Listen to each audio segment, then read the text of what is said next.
16 নম্বর হাদিস শরীফ قال النبي صلى الله عليه وسلم নবী করিম ইরশাদ করেন লা ইয়াদখুলুল জান্নাতা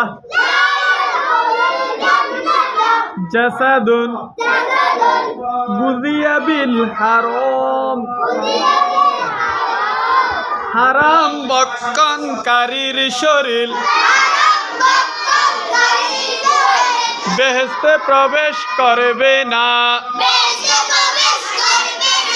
হারাম বক্ষণকারীর শরীর বেহেশতে প্রবেশ করবে না। 16 নম্বর হাদিস শরীফ লা ইয়াদখুলুল জান্নাতা জাসাদুন গুযিয়া বিল হারাম গুযিয়া বিল হারাম হারাম বক্ষণকারীর শরীর